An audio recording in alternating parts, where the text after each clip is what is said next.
uh, how do you deal with people who are living in the past, right? Mm. And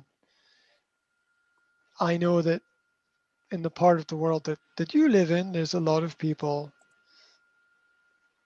still living in the past. Sometimes when people become adults, say between the age of 20 and 25, sometimes that's it for people. They don't grow beyond that. They just become an adult and they just have one thing, one way of life, and they don't ever experiment, they don't ever change, they don't ever move on. They're happy with what they have. They're also they're also scared. Mm. Sometimes people fear the technology, they fear the future, and we're all a little bit apprehensive. But yeah, after 24 hours with the latest piece of technology, we almost never want to go back, right? After we've got the new upgraded phone with a better camera and a faster processor and more RAM and access to better functions and a clearer screen and better Mm. graphics, we don't want to go back. We don't want to go back after we've had that experience. And it's a problem with people who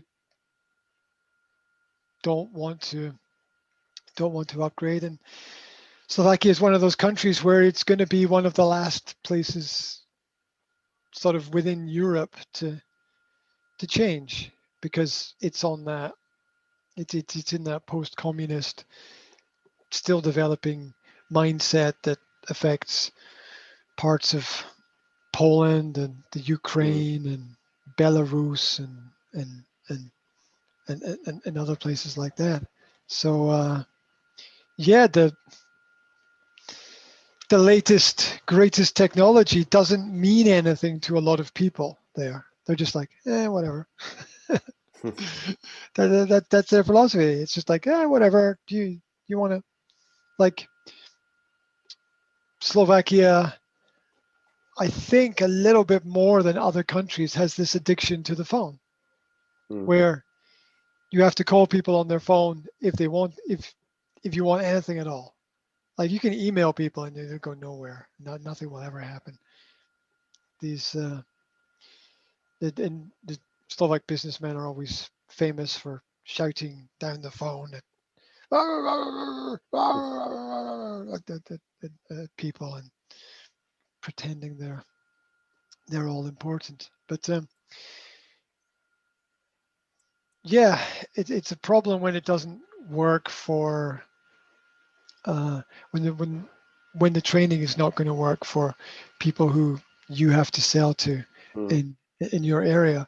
I mean, what kind of I imagine there's just no helpful feedback when you say that. You know, you say, look, this doesn't work for my clients and my customers, and the company's not going to do anything because the company's got their plan about how everything Yes. should be. If you're a restaurant and you are offering food that people don't like or don't want, people will not come to your restaurant. Yes. Yes.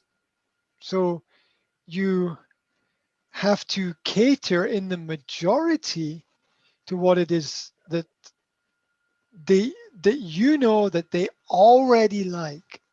Mm. And that's part of the secret to persuasion, right? This is part of the Mm. secret to persuasion.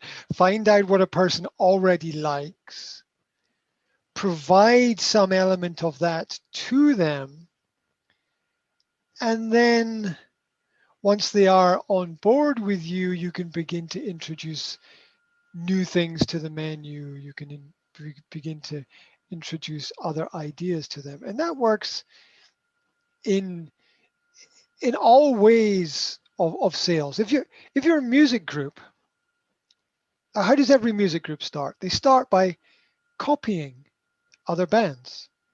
You copy you copy the groups that you like. You copy the the music that you listen to. You copy whatever is popular. And every music group begins with that, begins with the cover versions. Mm. And then after they've got their practice and they've played their cover versions, and it's a good idea to play cover versions because not only do you learn, but everybody else knows the songs as well, so everybody can get involved.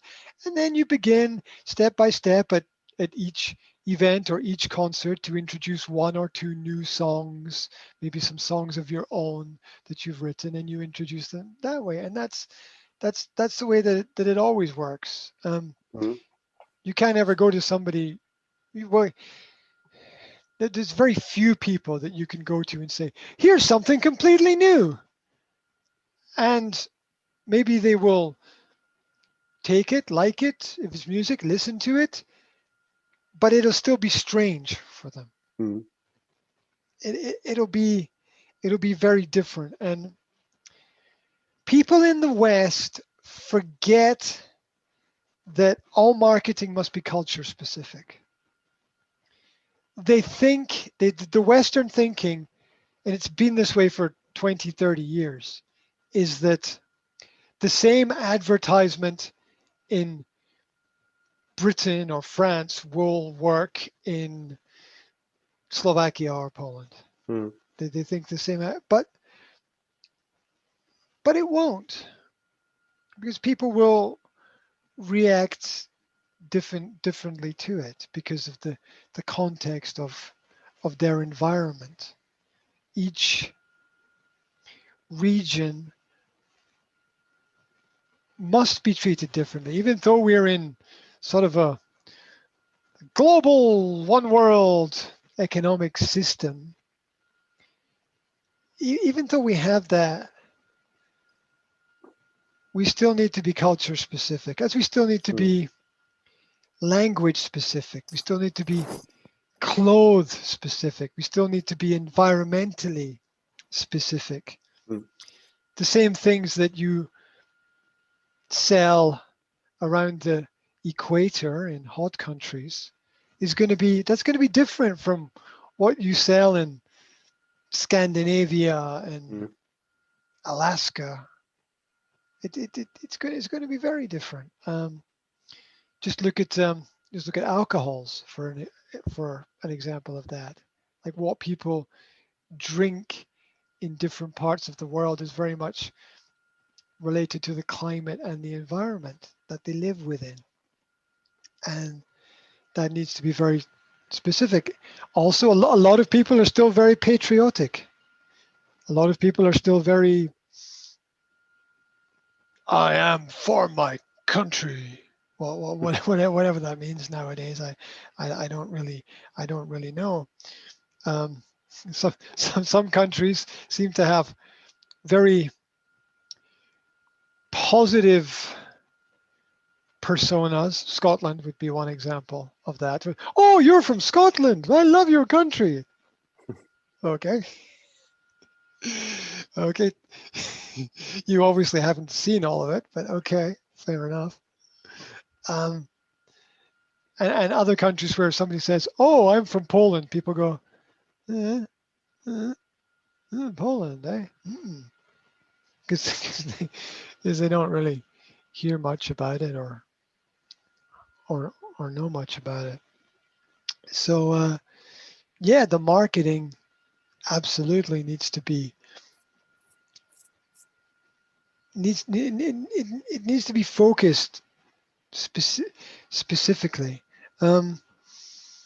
People are like that everywhere. Everyone's got their, look at the clothes in different countries, look at the music in different countries. Even though globalism has sort of meant that you could take one thing and maybe sell it everywhere, whether it's some global brand like Coca-Cola or music like AC/DC or something like that. It's still foreign to people, right? Coca-Cola is American, Kofola is Slovak, right? People still relate to Kofola. Yeah. AC/DC is Australian, whereas Kabat is Czech or Check. Czechoslovak, depending upon Check. how you want to look. Czech. Okay, there you go. Czech. And because it's Czech, it's going to have that,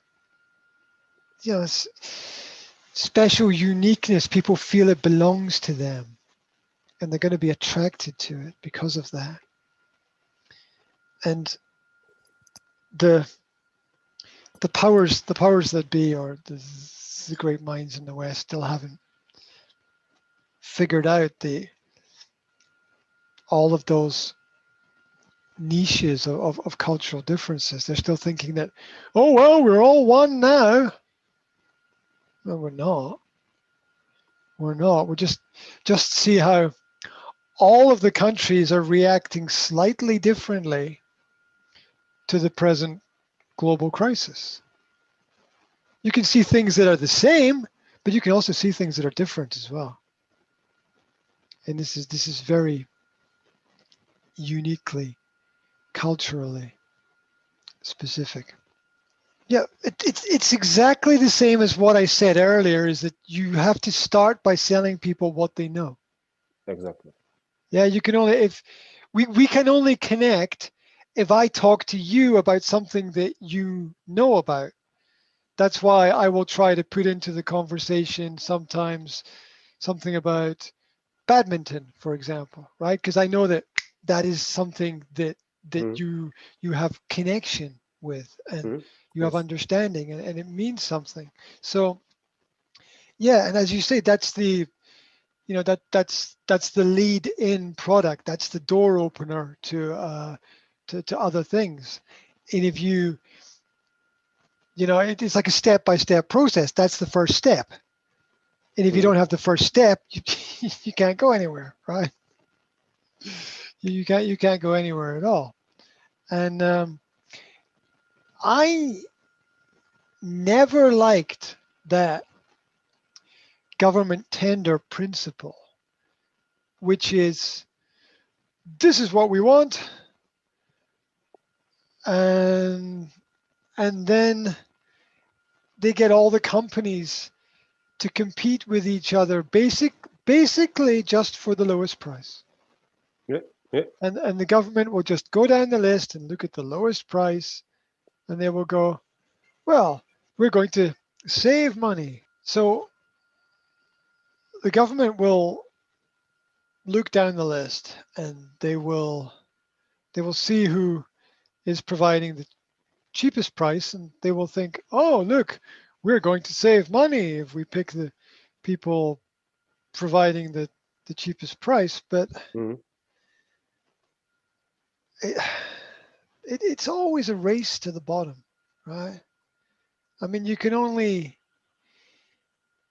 yeah. The classic example is with technology, right? There's a reason why this phone is 100 euros and this phone is 1,000 euros, right? There's a reason for that. Yeah, just look at the box and the specifications on the box. You'll see why. Yes, they're both phones. Yes, they both do the job. But the question is, do you want some level of quality in your life or not? Because if you don't want quality, then sure, go for the cheapest phone, go for the cheapest service provider, go for the cheapest pair of shoes, go for the cheapest house, go for the cheapest car, which will break down within a week and cost you even more money, right? It's just a terrible way to organize anything. Would you pick a friend who always bought the cheapest of everything? I don't think I would consider that as an intelligent move, really. I mean, the person might be a nice person, but they're going to be a little bit stupid if they always buy the cheapest, thinking that they're doing the right thing.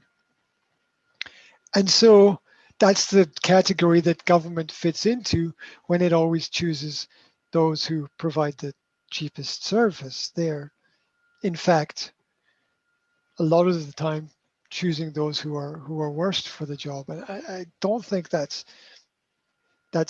ever the right way to do it. There's got to be, we all know there has to be some level of quality control on everything in order to keep some standard in life. So it's very hard with the government tenders. It might even be, it might even be worth philosophically going the other way. Like, oh, here's a government tender, right? Well, we'll just put our price way up here because it doesn't matter. They're not going to pick us if we're in the middle anyway. So we just like make it twice as much or whatever. But it's it's never the right way to organize. Imagine a house built of all the cheapest materials. That's not going to work, right? Imagine a community of people who always bought the cheapest of everything. Would we be in a little gypsy village, right? Where would we be? I have nothing against gypsies. Their music is fantastic, but I've been in the gypsy villages where their houses don't have doors and don't have windows, and they're burning the walls to keep warm. I've seen it firsthand. Yeah. So